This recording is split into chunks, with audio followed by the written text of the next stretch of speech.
rapper held for high school students in Chicago. It was called Open Mike, Mike, named after Brother Mike, who was his mentor in the art scene in Chicago. And at the end of these events, which were free for high school students, he would have a major artist come in. And the very first show that he did, we were told beforehand that we couldn't know who the artist who was coming in was. And chances people snuck Kanye West into the building. And when he came out, I don't think I've ever heard a noise as loud as, 500 high schoolers suddenly seeing Kanye West. And this is, in 2014 in Chicago, when Kanye West showing up was just about the most exciting thing that could possibly happen. Do you miss that? Do you miss the arts world? I do. It was really cool to be part of the process of making art. As a sound engineer, you're kind of helping artists achieve their vision on stage, and you're this sort of facilitator for that process. And I do kind of miss being a part of that, but the working with artists was very much a mixed bag. I generally had the experience that artists who were just getting started were fantastic to work with because they're just very grateful to be out on the stage. And really professional artists were great to work with, and they usually had handlers, and they had done enough shows that they knew that, you don't want to cause unnecessary friction. But there is this wide group of people in the middle who hadn't gotten popular yet, and who maybe had a chip on their shoulder, and they would look for excuses to take anything out on the tech team.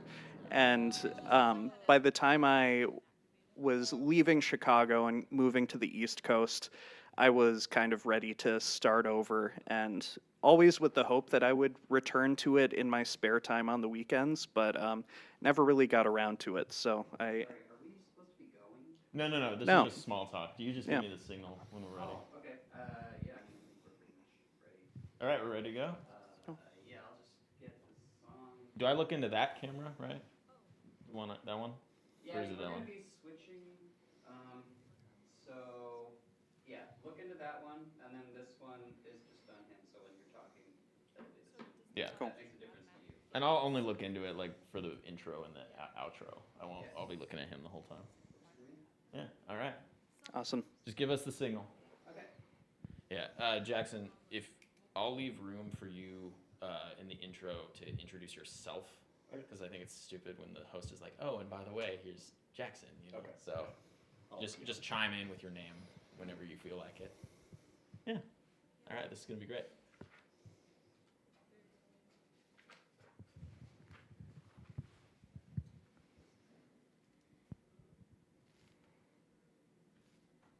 All right. Anyway, you were saying? Oh, I don't even see Isaac back there, so we got time. yeah, no, I always intended to go back to it, but I waited long enough that I think my contacts probably expired, and since I was moving from Chicago to Philadelphia, I didn't really have a network for freelance gigs and stuff. But it's also, like, I really do love my job at Fire, and the political situation has gotten so emotionally draining that during my non-work hours, I kind of want to unplug, even though that's become impossible in a lot of situations. Yeah. Yeah, well, we'll get in. That's actually Yeah. a great segue into one of the questions in here. Hmm.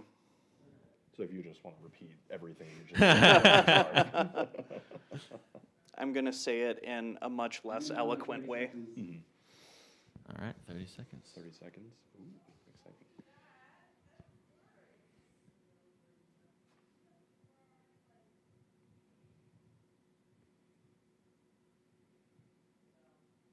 Okay, let's go.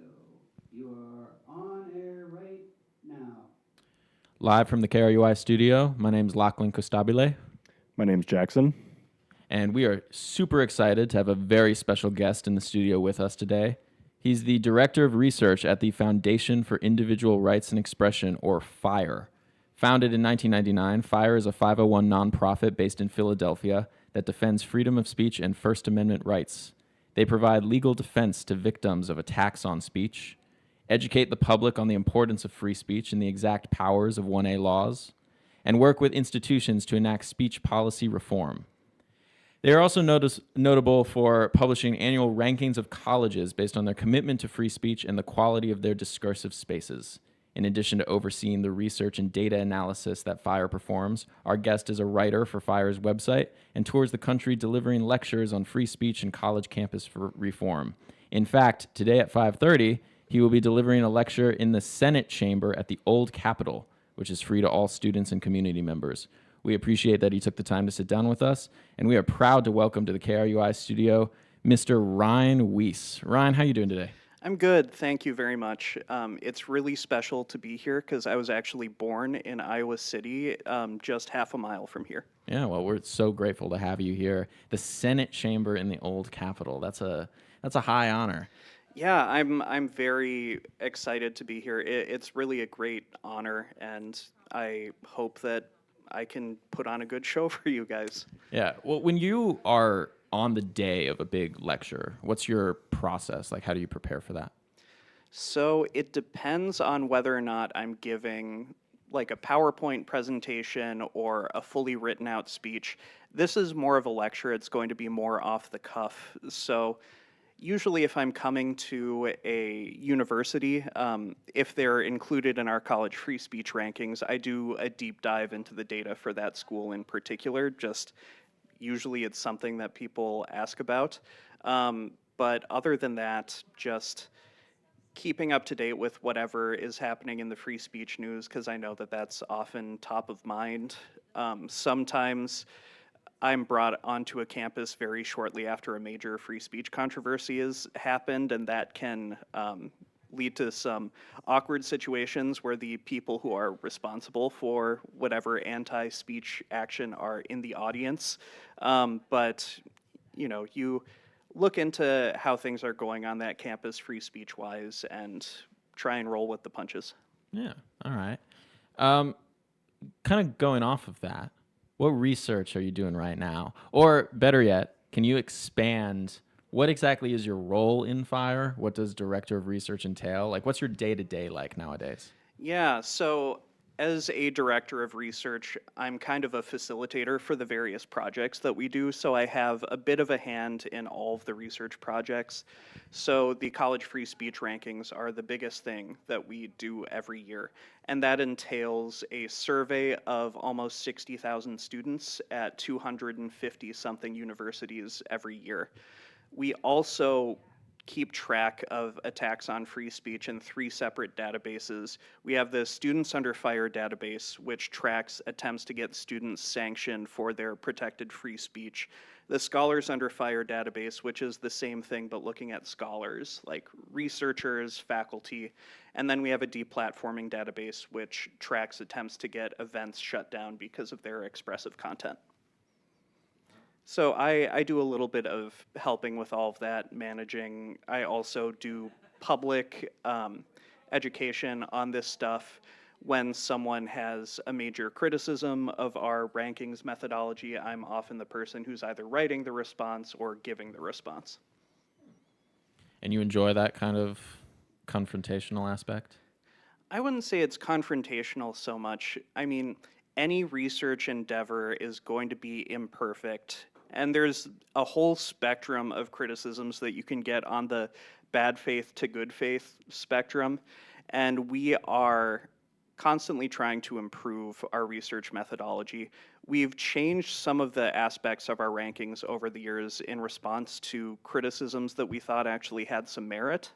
And, you know, a lot of the time it's just really worth listening to what people have to say, because it might be something that we want to incorporate, or oftentimes they're having a misapprehension of the data that I can correct and then build a relationship with that person who, once they understand what we're doing with the data and what the data really says, they're often interested in using it in future research. That's actually a really good segue, because we interviewed some colleagues at Fire for the daily, excuse me, we did not, but the Daily Iowan did. And that was published in September. And I have some segments from that article here. And since apparently a lot of your job is offering responses, I was hoping you could offer some responses. I will try. Yeah. So this was, as I said, it was published in September. The first person that we interviewed was Fire's chief research advisor, Sean Stevens. You a friend of Sean? Yeah, Yeah. yeah. Worked with him for a long time. He was great. Oh, good. Yeah, he said that he kind of acknowledged that the Fire rankings for colleges are largely based on student self-report. Is that correct? So self-report to some extent. We do a survey of students. So it is opt-in, but it's something that we use a polling partner named College Pulse, who have an app that students sign up for, and they're given incentives to take various surveys.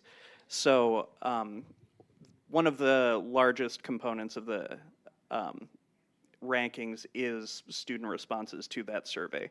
There are two additional buckets. One is the behavior of the school, which includes entries in our Scholars Under Fire, Students Under Fire, and deplatforming databases, and the other is the school's written policies. But we think that what we most want to capture is whether or not students feel free to engage in open expression on campus. And so the survey component is our biggest priority in capturing the atmosphere on campus. Okay.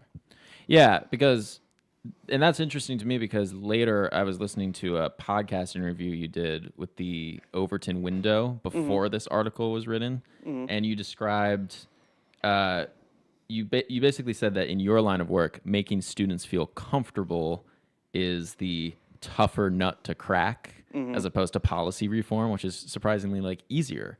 And so I was wondering what qualities in a classroom setting are important to make students feel comfortable, assuming that these college rankings are based on, you know, the students' comfort. How can we make students feel more comfortable to be themselves, express themselves, come out of their shells?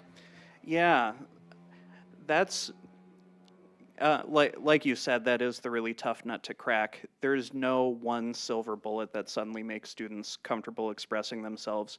When we survey students on why they're afraid to speak on campus, part of it is because they're afraid that if they say something that the professor disagrees with, that their grade might be at stake. But most of the time, they're afraid of their peers. They're afraid of someone taking what they say out of context, putting it online, and blowing them up for it.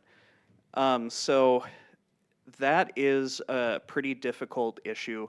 We've seen universities have some success in trying to counter that through a lot of programming talking about the importance of free expression, through free speech orientation that really emphasizes that an important part of the college experience is hearing and grappling with ideas, even if you disagree with them.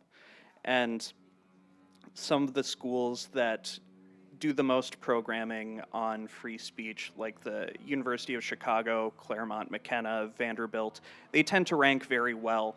And it's not just because of their policies, because as we mentioned, the policies are only one portion of the rankings. It's also because their students end up internalizing those messages and feeling free to express themselves.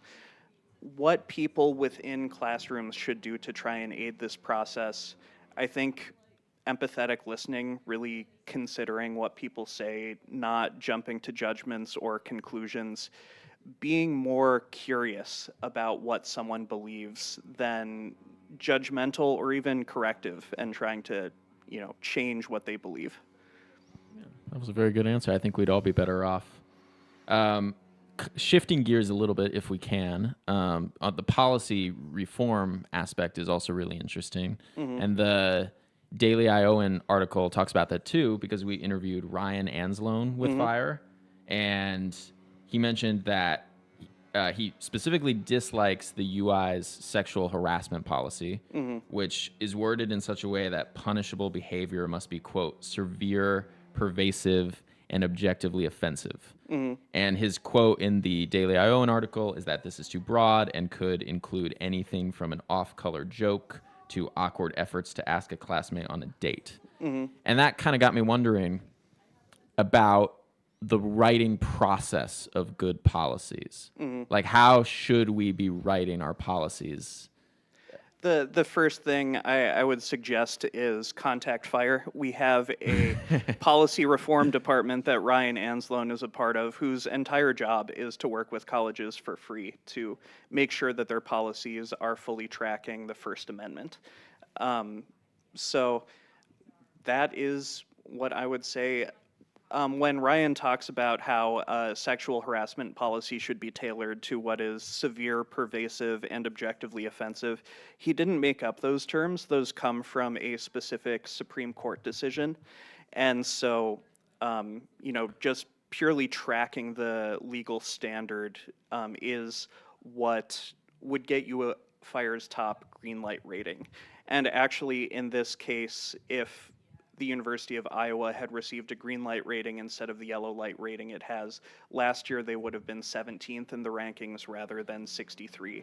So the difference between a green light versus a yellow light policy can actually impact the rankings quite a bit. I want to clarify really quickly. It seemed that you might have misattributed the severe, pervasive, and objectively offensive portion to Ryan, but that's actually apparently how the policy is written. And he's The saying policy that that's is not good enough. I disagree. I looked into this before, as I mentioned in my research process to these. So I looked at the policy as it exists on our website, and Ryan's comment in the Daily Iowan. Severe, pervasive, and objectively offensive is the Supreme Court standard. The one in the Iowa policy was a little broader than that. The exact wording is escaping me right now. But an additional problem with the Iowa policy was that it had, as examples of things that might be prescribed, some pretty vague things that one could imagine fitting into that would be First Amendment protected speech. So when we're thinking about what's a green light policy versus a yellow light policy, a green light policy can't be construed to censor First Amendment protected speech, whereas a yellow light policy doesn't explicitly ban First Amendment protected speech, but it's written with enough ambiguity that it could be used by an administrator too.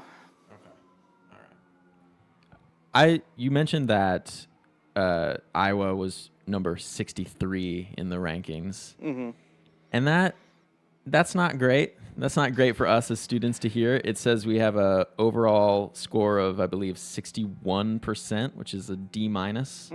So and to be fair, though, 63 is top 25%. So obviously a lot of room for improvement, but not, abjectly horrible.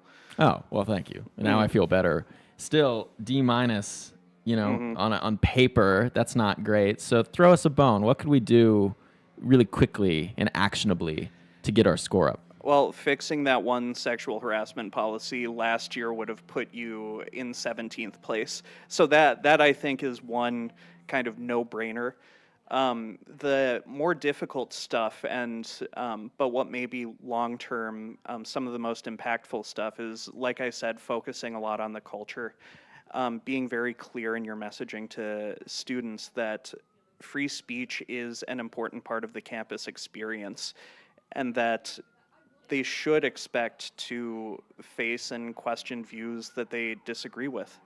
And I think that that's not going to change things overnight, but we've seen changes in leadership at universities that have brought people who've wanted to emphasize free speech. We've seen the student attitudes shift relatively quickly in the order of 2 or 3 years.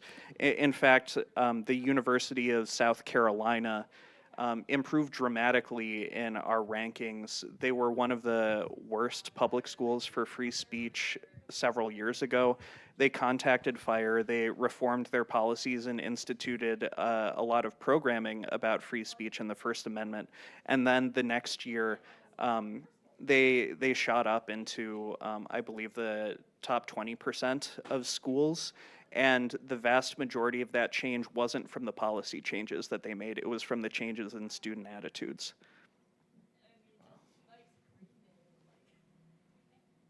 So, just one more thing about this Daily Iowan article, and then we can shift gears. Yeah, absolutely. I don't mean to be beating a dead horse or No, anything. no.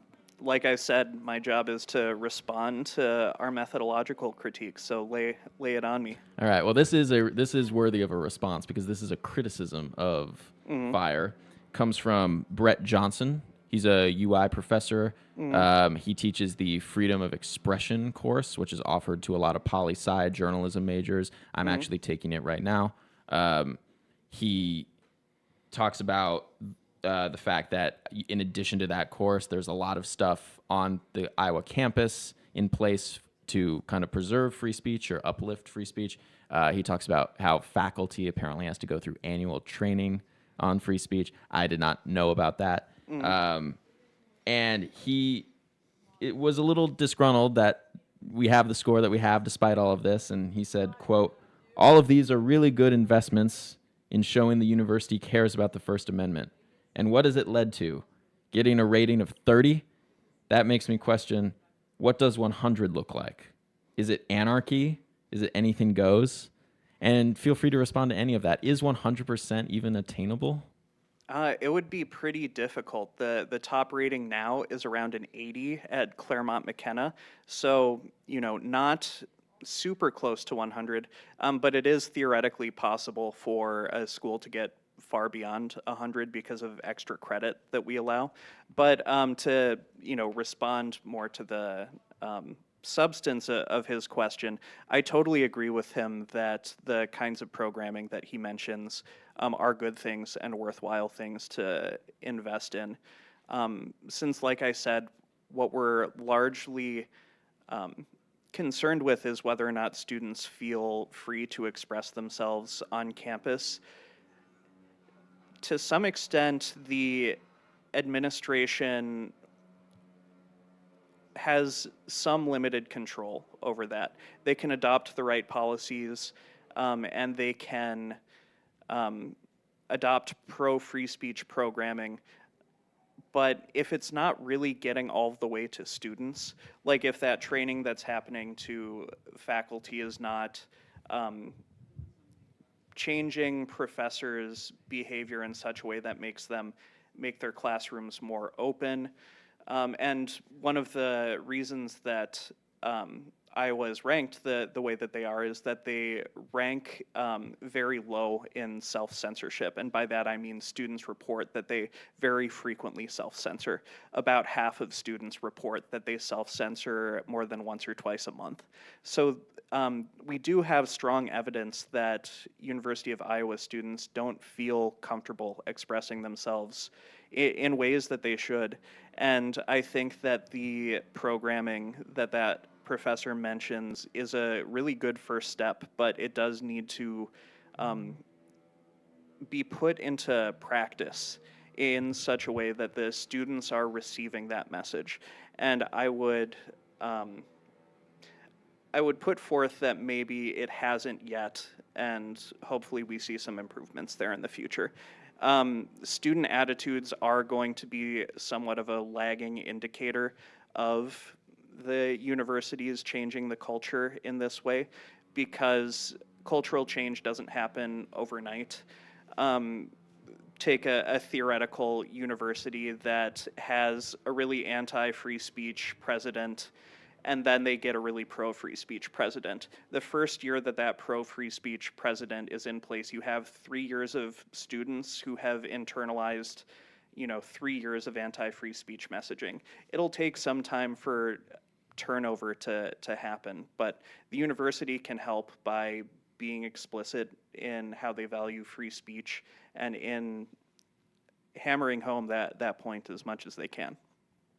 Jackson, you got anything on this? Yeah, so I just wanted to ask a real quick softball question. What would you say the average survey looks like? Does it change from year to year based on feedback that you guys get, or would you say it stayed the same relatively consistently? Like, what would you say is the average question? Or Yeah. So the survey itself, we change some of the questions every year in response to both feedback that we get on the survey and also in response to certain events in the news. So, for example, we got the criticism. One of the series of questions is whether or not students think that certain speakers with inflammatory viewpoints on the left and right should be allowed to speak on campus. On the right, you have examples like transgenderism is a mental illness. On the left, you have things like Palestine should be free from the river to the sea. I'm not sure if those are exactly the ones, but so we had criticism that the examples that we were using on the left were not as inflammatory as the examples we were using on the right. And because our goal is to, we don't want to be like putting our thumb on the scale and putting like super offensive speakers on one side of the political spectrum and ask students if they should be allowed, while putting benign speakers on the other side of the political spectrum and asking students if they should be allowed, because then you're going to skew results in such a way that it looks like the left-leaning students are more censorious or the right-leaning students are more censorious, when really it's just a referendum on which speakers you chose. So that was a change that we made in our survey last year, and it did, I think, have the intended effect there. One of the criticisms that we thought was valid that we incorporated into our overall methodology, because we punish schools that censor students or faculty or that allow deplatformings to happen, people noted that, at schools where there are more attempts to censor students or faculty, even if the school is doing the right thing most of the time, they only stand to lose points when these controversies arise. And that might create an incentive problem, or a problem that at some universities where, say, maybe the students want to tank their ranking to send a message to the administration, so they try and shut down as many speeches as possible. We wanted to counterweight that incentive by adding bonus points. So if the university does the right thing and rejects whatever call for censorship happens, and they issue a strong free speech protective statement, we give them a bonus instead. So when these controversies arise, it's not just a chance for the school to lose points, it's also a chance for them to do the right thing and thereby gain points. All right. You got anything else? Yeah, are certain questions on your surveys, so like you've talked about a couple times at this point, the self-censorship question, is that a type of question that might be weighted differently compared to a few other questions, or are they all generally kind of weighted the same, where each one is a specific rubric answer that goes into your considerations? Ooh, this would be a great question for my colleague, Sean Stevens. As far as the weighting of those individual questions, I believe they're weighted differently. So, for example, I don't think so. When we ask about offensive speakers on the left and offensive speakers on the right, whether or not they should be allowed on campus, initially, some of the schools that were ranking well on that were some of the schools that were very politically homogeneous. So they would say, all of the left-wing speakers should be allowed and none of the right-wing speakers should be allowed. But that was still giving them more points than the more politically mixed universities where there was a split of left-wing speakers shouldn't be allowed and right-wing speakers shouldn't be allowed.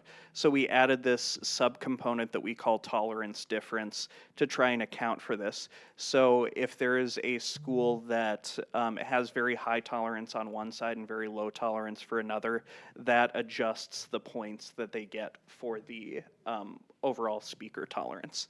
So because there is that sort of corrective factor in there, I would say that it's not the case that every question is weighted equally. But we're kind of getting in the weeds there, and I apologize immensely to Sean if I'm butchering my description of his methodology. We'll have him on, and he can respond to this interview another time. But another trend I noticed in the rankings is it seems the Ivy Leagues typically don't do super well. Some are doing really well. I think Dartmouth is a standout, but Harvard, for the most part, is like consistently in the bottom. Is there what's going on there? Why is that? Yeah, so I'll start with Dartmouth because that's actually a good illustration of something I said earlier. So I may be mispronouncing her name, but Sean Blaylock, who is Dartmouth's new president, she has made it a strong priority to improve the school's free speech atmosphere. And we've seen changes both in their behavioral scores and in their student attitudes components. So good evidence there that strong leadership on free expression can have both the policy impact and also the downstream student attitude impact. Now, as for the cluster of Ivy League schools at the bottom of the rankings, there are a couple things happening there. So Harvard was last in our rankings for a couple years, and then it was overtaken by Columbia and Barnard and the University of Pennsylvania, I believe. Actually, yeah. So what Harvard has been pretty consistently a bad actor on free speech. Their low place in the rankings is due to a lot of situations of scholars under fire and students under fire where they do the wrong thing. They have punished a number of scholars for their academic expression. So they had what would have been a sub-zero score a couple years ago, and it was sub-zero because of the various point penalties. The University of Pennsylvania and Columbia, and Barnard as well. They were in the news for the way that they handled the pro-Palestinian protests a couple years ago, and that led to not only instances of censorship that they were docked points for, it sent the message to their students that their free speech rights on campus were highly in question. And those schools, one of the questions we ask is, do you have faith that your college administration would protect free speech? University of Iowa actually does really well there. I believe they're 22nd. So you guys seem to have a lot of faith in your administration protecting free speech, which is good. But Columbia and UPenn, those students are convinced that their universities do not defend free speech rights. And given the various penalties that we give them for cases like this, it's not hard to see why. But another school that is a shining star in the world of free speech is U Chicago. And you, of course, are a graduate of U Chicago. I am, and I promise I'm not biased on this front. A couple years ago, I had caught wind of the theater department asking. So the theater department apparently told students who were putting on plays that they were not allowed to use trigger warnings at the beginning. And as soon as I heard that, I tried to reach out to all of the students I knew who might know current students who would have been able to submit a case to fire. And unfortunately, no one was willing to go on the record about having been told that. And fortunately, the university stopped trying to enforce that policy pretty shortly after it was made known to the campus community. But I, as much as I love my alma mater in certain ways, I want to hold them accountable to the very high standard that they set for themselves as far as free speech. Well, that's admirable. And they have set a very high standard, and they've really set the bar in the world of college free speech to the point where their policies are being used by FIRE and being used and replicated by universities across the country. I was wondering, just for the listeners at home, and for me, for that matter, can you define the Chicago Statement? Yeah, the Chicago Statement is the shorthand term for the report from the Committee on Free Expression. I believe that's the formal name. It was a committee that was formed by the university to examine the university's policies on free expression and issue kind of a statement in light of the value of the university and its history with free expression. And so they wrote and released in 2015, about a year after I graduated, this statement that very eloquently explains the centrality of free speech to the university experience. And it says that the proper place of the university is not to shield students from ideas which may be disagreeable or even offensive. And FIRE considered that at the time to be kind of the gold standard, and so it has promoted since then universities to adopt this as a affirmative statement of the value of free speech in the college education. Despite my coming from UChicago around the same time, unfortunately, I had nothing to do with that or to FIRE's adoption of it. By the time I joined FIRE in 2016, they had already started this campaign to get schools to adopt the Chicago Statement. Oh, okay, that's very impressive. That would have been a pretty nice one to have on your resume there, huh? Yeah, I'm sure it didn't hurt, or it wouldn't have hurt. Yeah. Let's talk more about how you came into the picture with FIRE. What was it that led to you waking up and deciding, I want to work in free speech advocacy? Yeah, actually, this is something that I'm going to talk quite a bit about tonight. Oh.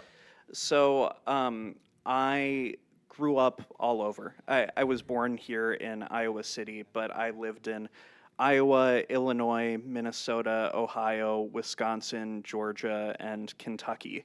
And I was in Georgia and Kentucky, the South, from 6th grade to graduating high school. And I'm a pretty liberal person, and that caused some friction, but the thing that caused a lot of friction was that I'm an atheist, and these were pretty religious areas. And so I came into a lot of conflict with my peers and my teachers with things relating to religion in the classroom. And I took an ethics class at Western Kentucky University when I was a senior in high school. And one of the things that I read in that class in the unit on free speech was a defense of free speech by the former ACLU president, Nadine Strawson. And this was the first thing that I had really read critically engaging on the subject of free speech. And it really, really stuck with me. In particular, this one anecdote about the feminist scholars Catherine McKinnon and Andrea Dworkin, who supported legislation that would ban depictions of violence against women. And these laws that they supported were adopted in Canada. And then books by Catherine McKinnon and Andrea Dworkin were stopped at the Canadian border for violating this law that they had supported because, in talking about these graphic depictions of violence against women in pornography, the descriptions themselves ran afoul of this law that had been opposed. So or this law that had been imposed. So for me, this idea that restrictions on free speech, even well-meaning ones, almost always backfire. The thing is, laws are not self-executing. People, and specifically people in power, have to execute those laws. And so the way that laws infringing on free expression will be used will be to the benefit of those in power, who are the ones who execute those laws. And so this made a lot of sense. She also writes how power is contextual, and free speech rights are important to the minority in any situation, because the majority is the one who is, involved for enforcing social norms, if not enforcing the laws themselves. And me, as someone who was liberal and atheist in a very conservative and religious place, that really resonated with me. Then I go to the University of Chicago, and for the first time in a long time, I'm in not just the political majority, but the political supermajority on campus. I'm involved in slam poetry in a very activist and very progressive community.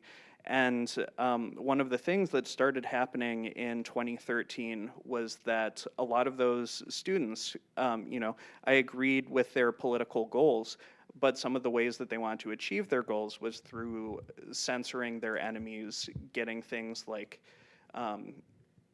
policies against offensive speech, targeting minorities banned on campus. And to me, this seemed to be immensely counterproductive, because many of the beliefs that I and this group hold are not held by a majority of people in the United States. When you're implementing new restrictions on free speech, you're giving power to the people who are already powerful. You're giving power to the majority. And so, coming from a minority and activist position, it's entirely self-defeating to be promoting censorship as kind of a weapon in that activism. It's basically a contradiction in terms. Power is inherently the status quo, and censorship is inherently aligned with the status quo. You need speech to change things. Censorship is good for keeping things the same. That was phenomenal. You need Thank you. speech to change things. Another thing that I'm interested in is you studied classics with Latin and Greek on the side at U Chicago. And I was just wondering is there any kind of wisdom of the ages that you were able to get from that study that played into the work you do now? That is a really good question, and here is the answer that I wish I could give.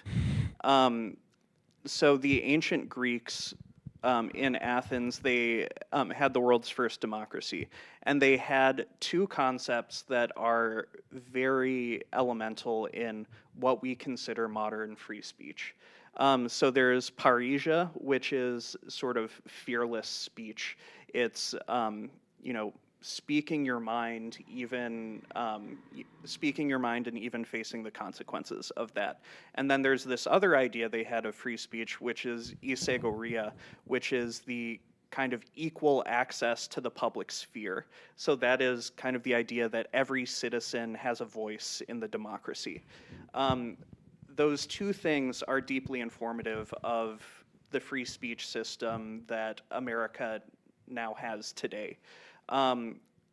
Unfortunately, I never learned any of that when I was an undergrad taking classics. So that I wish that the story was I learned about that, and that set me on this path to be a free speech defender. But unfortunately, I learned that from a podcast by my friend Jacob Mchangama, and his book, Free Speech: A History from Socrates to Social Media. But Yeah, what I got out of my classics education, I think, was a skill of very close reading.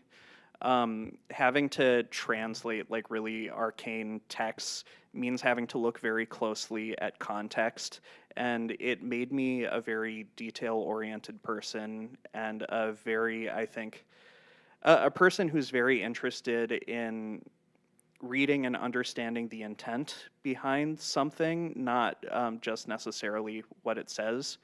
Um, but yeah, I wish there were a stronger connection. I think in retrospect, I probably would have been a linguistics major rather than a classics major. But one of the things that led to me being a classics major was my high school in Kentucky had Latin, and I got really involved with the Junior Classical League, which is like the National Latin Club. And that was one of the first like really accepting spaces that I was in where people were just kind of um, unabashedly themselves in like all of their nerddom, and being a nerd was celebrated rather than, you know, socially I don't know, discouraged. And so I was really interested in Latin through those classes, and my connection was strong because of all the work I put into the Kentucky Junior Classical League. It sounds like authenticity is really important to you. It's important to me as well. I think it's important to a lot of people in the modern age. That kind of got me wondering, philosophically speaking, or in your own subjective opinion, is free speech an end in itself? Or like what would the I think this is something some people struggle to answer, which is what is the purpose of free speech? Yeah, this is it's a really, really good question. And I think a lot of people tend to gravitate towards one specific justification or another. Um, my boss, our president, Greg Lukianoff, very often talks about free speech as being one and the same with truth seeking. And the reason that free speech is so important at the university context is if you are not allowed to say and search for the truth and understand the world exactly as it is, you cannot have truth seeking. And I think that there is a lot right about that. And censorship, one way to look at it is that censorship is a lie. You are shutting down some piece of information about the world. And even if it's a mistaken belief, like let's say you're censoring flat earthers, that is still a lie because it is important that there are some people who believe in the flat earth. And if you make them speaking that impossible through censorship, then you are missing out on an important feature of information, which is that we have these people who believe this, they're wrong, and they need to be countered in some way. Obviously, with flat Earth, there isn't a really strong, political consequence there, but you can think about any important scientific issue. If you make it impossible to openly talk about things, you might have a situation where a lot of people secretly believe something that ends up being really harmful. And so free speech allows you to air all of that. And so it's really important for knowing reality as it is. I think that's a good justification for free speech. Another one is democratic legitimacy. In a democracy, citizens have, they consent to their government. The government relies on the consent of the people in a democracy. If certain things, especially certain political ideas, cannot be spoken, like that's no longer a legitimate democracy. Those citizens don't have, if they don't have the right to political discourse in that way, then they aren't actually being allowed to participate in that democracy. And then the one that I think is the most common that a lot of people hang their hat on is the marketplace of ideas, which is that free speech allows for a marketplace of ideas where good ideas clash with bad ideas. And the good ideas will always win out because good ideas always defeat bad ideas. Um, there's a lot of truth in there as well, but I don't think it fully captures it. I mean, there are things that I call zombie ideas, like flat Earth, that continue shambling around despite the fact that they've been, theoretically defeated in the marketplace of ideas for a very long time. So there are a lot of different justifications for freedom of expression. I personally don't like subscribing to one to the exclusion of others. I think that free speech is important in a whole lot of ways. And I don't know, from kind of a more spiritual standpoint, it seems to me like affording someone the right to free speech is an affirmation of their humanity and their dignity in a big way. It's something about providing equal rights to all people is inherently a dignified and valuable way for a society to exist. So, yeah. And yet, it seems, especially in the younger generation and especially during the pandemic, the idea of freedom of speech kind of fell out of vogue. I think you've said that in some past interviews that Yeah. attacks on freedom of speech got turbocharged. And then I think you mentioned that there was a kind of a new normal that was established post-pandemic. Granted, this interview was like a few years ago, so things have probably changed, but there was a new normal that was high where attacks on freedom of speech were more prevalent. What was going on there? What caused that? Yeah, so part of this is just me freewheeling because it's just, like psychological theories. I think when everyone was really shut in during the pandemic, there was a lot of pent up feelings and people wanted to do activism in some way. And then when the murder of George Floyd happens, people feel, understandably, very, very strongly about the injustice there. And so I think that all of this pressure that had been building from people being pent up inside led to people wanting to do something, do anything that they felt like could have a difference. And unfortunately, a lot of people directed their energy to trying to get their classmates and their professors punished for, offensive things that they may have said, sometimes even many years in the past. And I don't think the people who were joining in those attempts for censorship had some major theory of change for how that would improve people's lives or improve the political situation. But joining those censorship mobs, I think, gave people a lot of catharsis that they were looking for, and the feeling that they were doing something, if not the results of actually doing something. So that, the summer of 2020, fires cases skyrocketed. It was the high point of fire cases until, I believe, last year, which surpassed it through major and massive attacks on pro-Palestinian speech and professors and students. Well, that kind of answers my next question, which is, have we all calmed down by now? Unfortunately, no. I think that it's like one of those movies where like revenge begets revenge. One of the reasons I think that free speech fell out of vogue is there were a bunch of very visible hypocrites on free speech. And by that, I mean people who were loudly promoting themselves as paragons of freedom of speech, who were really only interested in their own right to free speech, and who would turn around and join a mob for censorship the minute later. I think a lot of people were able to see through that hypocrisy, and it left them disenchanted for the overall value of free speech. But You know, you'll find hypocrites in basically any endeavor. It doesn't really weigh in the fundamental value of the thing that people are being hypocrites over. I mean, what we call the golden rule, the do unto others.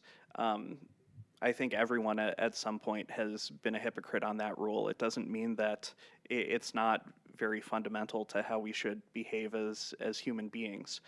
But you know, the unfortunate truth is that us on the side of actual principled free speech, defending free speech regardless of whether or not you agree with the person whose rights are being challenged, we kind of have to pick up from the fact that a lot of the public has lost faith in free speech, and some people, you know, think that it's basically a lie, that no one really holds to free speech in a principled way, so we shouldn't even pretend to. But organizations like FIRE are really trying to do that. And I think a lot of people who would have been skeptical of FIRE under previous presidential administrations can look at all of the work that we're doing to really defend free speech across the political spectrum and regardless of who is in power. You got anything, Zach? Or Yeah, Jackson? I've got a little. Did you call me Zach? I don't know why I called you Zach. I'm on edge. Anyway, go ahead, Jackson. Don't worry about it. So, would you argue that you pride yourself and your organization as being fairly bipartisan when it comes to protecting free speech? I know you mentioned the hypocrisies that maybe come from one side or the other on those things. Yeah, I really do. And a lot of people who know me know that I really like my job and I feel really grateful for my job. And some of them have phrased that as me being loyal to the organization. And I kind of take exception to that because my loyalty to the organization is really contingent. Like, if I saw us make what I truly thought to be an unprincipled decision, if I thought, you know, we didn't take a case because a donor or many donors would be mad that we took that case, I would immediately start looking for work elsewhere. The message that it would send to refuse to take a case on the viewpoint of that case would be that everything up to that line was okay. Like, it wasn't about defending the right, it was because free speech up to that point is okay, and past that point, like, we just won't defend it. So that implicit endorsement that would come from a refusal to take a case like that, that would send me and a lot of my colleagues running for somewhere else. So it does, I am very proud of the organization and the fact that over the last 10 years, I haven't seen anything approaching that kind of unprincipledness. But, you know, that could always change. And if that changes, I will try and find a more principled place or start one myself. And that's good to hear, but I think that does allude to a cultural fear that some of this freedom of speech talk, some of this advocacy for freedom of speech is, like you kind of mentioned, coming from a hypocritical place. I think there's a lot of pundits that have turned freedom of speech into a partisan issue. Yeah. I also think that there are, you know, celebrities who have kind of created a brand off of it. Like, I'm reminded of, do you know the Riota controversy? Yeah, the Riyadh Comedy Festival. Oh, did I say right? Okay, yeah, Riyadh, the where all these comedians like Bill Burr and Dave Chappelle, for those at home who might not know, they built entire careers off of speaking their minds, and then went to perform in Saudi Arabia, which is notorious for censorship and killing journalists and what have you. Is there, with all of that taken into account, is there something about the monetization of free speech, this kind of growing industry of free speech, that concerns you? Well, so with the Riyadh Comedy Festival, I also was really disappointed.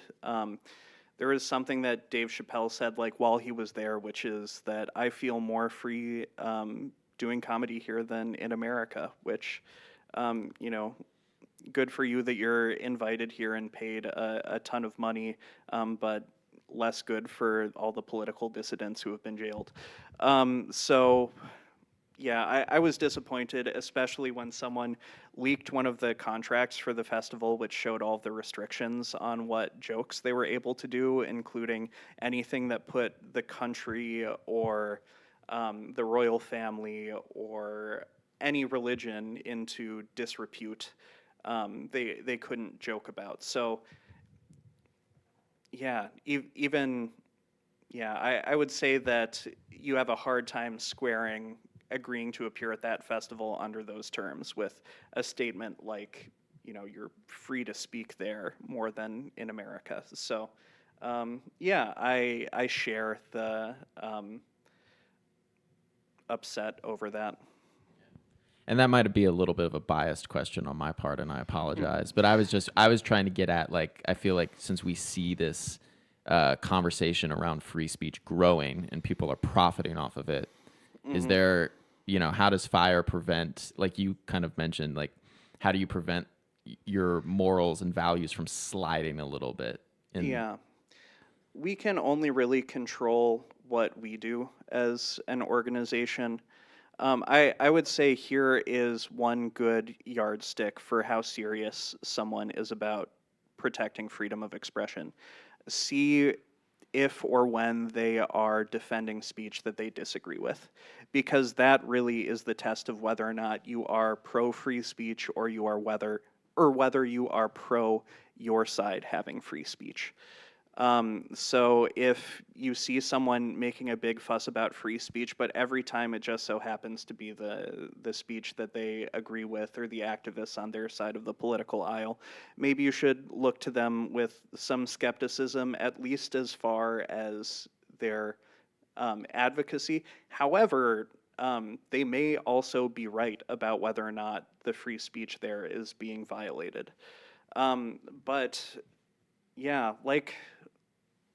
like I said, free speech advocacy, like real free speech advocacy, has to be neutrally applied.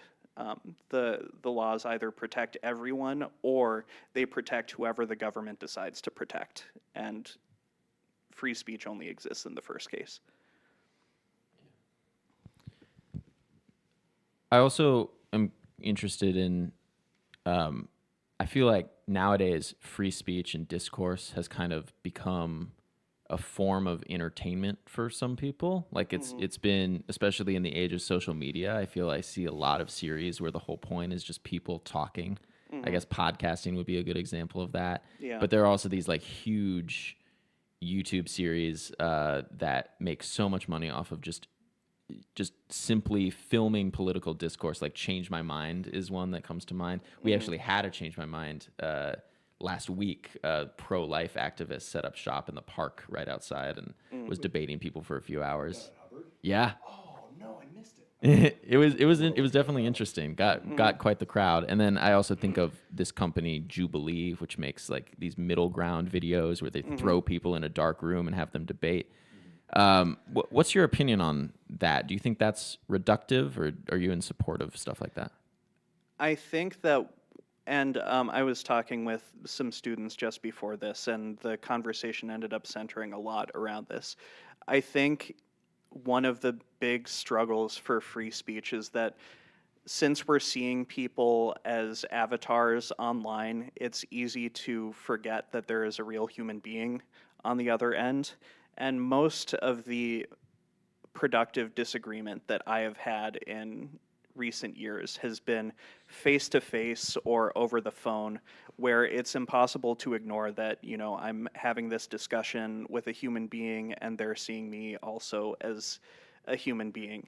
I think that so much of our communication has gone into, behind keyboards where we're just seeing people as text has degraded a lot of discourse and civility and the ability of people to see their enemies as actual people who are worthy of dignity. So I like anything where people are engaging and disagreeing in good faith. Um, I will say I kind of preferred Jubilee um, when most of the videos I was seeing from them were like real dialogue and people really disagreeing and trying to understand each other's viewpoint. I am less of a fan of the ones where it's like 1 versus 20, where it seems to be just a contest to try and like score points on the person. Um, but like you said, entertainment. I think that they may have over time optimized for what got the most engagement, which may not be, challenging, thoughtful conversations. But people engaging with people that they disagree with is better than that not happening, and there is a whole lot of that not happening. Yeah, yeah. You got anything, Jackson? I've just got one question and then a follow-up after that. So would you say you're pretty active on social media? I am more of a consumer of social media than a poster on social media. Actually, one of the first roles I had at Fire, I ran Fire's social media accounts for about a year and a half, and that wasn't the most fun job I've had at Fire. I don't blame you. So would you say then that I know you just referenced that seeing people through maybe a wall of text kind of limits our ability to have productive discourse and conversation. Would you say that modern social media efforts to kind of protect free speech and things like that, whether it's on Twitter or whether it's through maybe more heavy censorship on some other areas, would you say some of those are more unhelpful or reductive?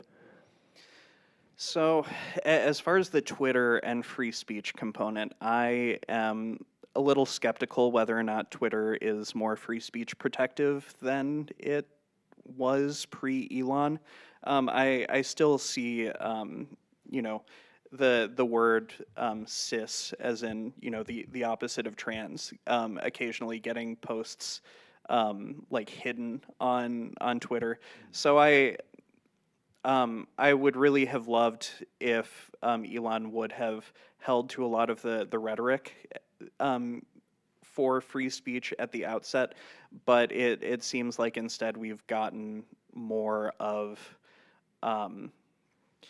we've gotten more of just shifting what side gets censored more. One thing I will say that is a good thing that I do really like is community notes. Community notes seem to be a much better way to combat disinformation than censorship. Community notes being decentralized, I think, does a lot for their legitimacy. Whereas if it's some, unknowable person from on high making the decision, it's hard for people to trust that. That kind of allows me to circle back to something that you had said previously, which is a recurring theme in your work and in your speeches and et cetera, is this idea of engaging with people who you truly disagree with. You can't just stay in an echo chamber. Elon might be, using free speech from a partisan angle, but you really advocate for people engaging with people they disagree with. You said on the Ray Agliata show a long time ago, many years ago, 10 people defending views they disagree with speaks louder than 1,000 people defending views they agree with. It's an incredible quote. And I just wanted to ask, realistically, this is, maybe daunting to some people, to the idea of engaging with people that they disagree with. How can we have those conversations, or what's some skills or strategies we can use in those conversations that could make them more productive, maybe even more enjoyable? Thank you for bringing up that quote. I do not remember saying that, but I'm pretty impressed with past Ryne for having said that. It's fire. It's a great quote. Thanks. Yeah, right? On brand. It is not difficult. It is very difficult. It is not easy. I have had situations where someone who is a friend in college has posted something really critical about Fire on X or Facebook, and I messaged that person to be like, hey, I'm not interested in like getting you to believe that fire is right here, but I do want you to understand what our position is on that, and that it's not because, you know, we're some shadowy conservative Trojan horse organization. And in those situations, usually they take me up on it, and we have a video call or something like that. And you know, I don't think I'm persuading them over to Fire's point of view, but I am giving them a different view of Fire, which is this is why we believe that that speech should be protected, and this is why we're doing that advocacy. Here are some other cases that you might agree with, to show that we are really, you know, defending free speech on all sides. So I would say the first thing is trying to remove those barriers to empathy. Don't do it over chat. Try and do it voice or video call, because people can really see your sincerity, and they can. And another thing that I would say is approaching not with a goal of changing their mind in mind, but a goal of learning more about what they believe and why they believe it. If they see you coming to them with honest curiosity, they're going to be a lot more open and less defensive than they would be otherwise. So I think, yeah, it's intellectual humility, right? You have to, no one's going to listen to you if they disagree with you and they think that you would never, ever agree with them or be open to changing your mind. People tend to mirror the openness that you share. And I won't lie and say that every single person is open to having these kinds of disagreements. But a lot of people really are, and a lot of people that you might write off to begin with are people who actually, if you gave a chance and you really approached them with empathetic listening, that they would be open to hearing your side. That's at least been my experience. But as far as getting out of your echo chamber, you guys are actually pretty lucky to be on a campus that has a pretty even liberal to conservative divide. In a lot of places, you're really only going to see the people who already agree with you. And not only that, you're going to see what they share about the other side. There's this effect that filter bubbles have where they let in contrary views from the outside, but the only ones that they're letting in are the most outrageous or the most offensive. So the view that you're getting of the people that you disagree with is only what is easiest for your side to dunk on. And that means that you end up getting this totally warped view of what the other side is like. Since you guys are on a campus that authentically has a ton of people who will agree and disagree with you no matter what you like, that's a blessing. Like, you guys can get a real human picture of the people that you disagree with in the way that people who go on a campus that's 100% conservative or 100% liberal won't, or people you know, like me, who live in New York, who are, you know, could walk for a mile before coming across any Republicans. But I also am curious. Well, first of all, that's a very optimistic view of humanity, which I very much appreciate, that so many people are secretly very willing to engage with those they disagree with. I think we would all benefit from that. But I also notice there's a growing sentiment, I think, among young people, or at least the young people that I tend to hang around, which is, oh, I don't care about politics. I don't want to talk about politics. Why can't we all just get along? Let's talk about something else. Mm-hmm. Do you have a take on that attitude that you're willing to share? Yeah, I mean, to some extent, I think disengagement from politics can be healthy to some extent. I mean, I know so many people who have basically become mentally ill through their like nonstop engagement with political content. Like, I've seen people become anxious wrecks just because they are spending all of their time consuming political content about things that they have no means of controlling or affecting. And so that is not healthy. However, our society does require an engaged electorate. It requires, like, one of the reasons that college is so important is because in a democracy, it's on all of us to participate to some extent in the political process. And while it's absolutely people's right to disengage with the political process if they want, you're going to be leaving things to those who do, who you may or may not agree with. So people should be informed. People should not let it destroy their brains. They should not fixate on things that they have no means of controlling to an unhealthy degree. And I see that in a lot of people. I see that in myself at points. Yeah. All right, and we are about to run out of time, so this will be my last question, and then Jackson can get one if he wants one. Which is, well, think of it. I'll ask mine first, and then you can carry us off. But you, of course, are involved in the political space, and I was just curious, like, you know, doing research on you, you also have this amazing life full of these incredible hobbies. You know, you've been, as we mentioned, you were a slam poet. We were talking about this off air, but you've done sound design for Chance the Rapper and Kanye and all these amazing people. Your bio says that you were a scavenger, like, hunt champion. Yeah, yeah. At U Chicago, and it also says something about giant robots. Yeah, I'm a big fan of basically anything involving giant robots. Gundam, Pacific Rim. Great. Yeah.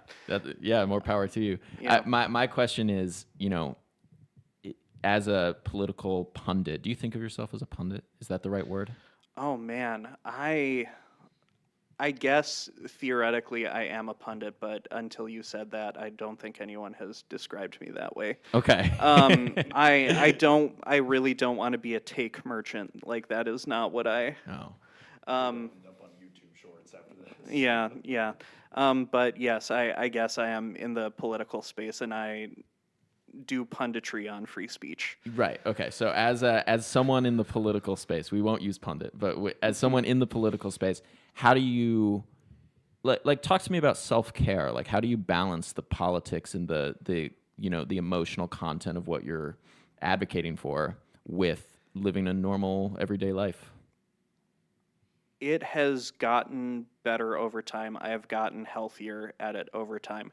During my first couple months at Fire, I actually got really overwhelmed because of a project that I was doing chronicling like lawsuits related to due process on campus. So it was situations where people were being expelled, people were being, for things that they had evidence that they did not do, or things that they had evidence that they did not say. So, like, serious life-changing consequences that all the evidence pointed to as being extremely unjust. And I asked one of my colleagues, like, how do you not let this, like, affect you? Like, how do you not let your sympathy for these people just, like, totally ruin your emotional well-being? And what she said to me was, it'll do that for a while, but you'll eventually get used to it, which sounded really horrible and also unrealistic at the time. But it did turn out to be the case. I still will get really exercised about rights violations, but I am able to disconnect when needed.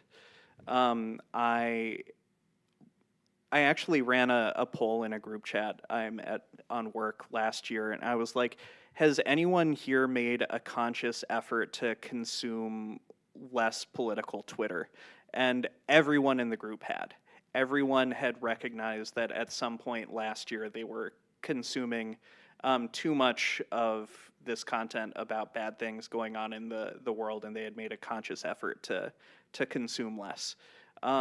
So yeah, I am lucky in that I have many hobbies, and I occasionally acquire new hobbies from talking with other people about their hobbies. Currently, I am working on repairing a bunch of arcade hardware, so I'm into retro video games and stuff like that. And I'm lucky that I have non-free speech interests because, spending 40 plus hours a week embroiled in people having their rights violated does take an emotional toll. But like people in most jobs that require looking at pretty dark stuff, you do get used to it over time, I guess, or you quit early on. Jackson, you got a parting shot? I don't really think so. All right. Yeah. Great. This is easily the most well-researched interview I've ever given. You guys really did your homework. Well, thank you so much. We try our best. I'll take us out. Our guest today was Ryne Weiss, Director for Research with the Foundation for Individual Rights and Expression. In just 1 hour, at 5:30, he will be taking the stage in the Senate chamber of the old Capitol, delivering a lecture. If this podcast was anything to go off of, the lecture was going to be incredible. There's still time for our listeners to make it out to the event. Admission is free. Seating is first come, first serve. Ryne, break a leg. Knock him dead. Thank you. Yeah, thank you so much for being here. This has been a appreciate great it. pleasure. This has been a KRUI production, live from the KRUI studio. Special thanks to Elijah and the lecture committee for setting this interview up. And special thanks to Isaac, without whom this entire production would not have been possible. You feel free to introduce yourself to the viewers. Once again, I'm Jackson. Yeah. Yeah. That's Jackson. My name is Lachlan Costabile, signing off. All right.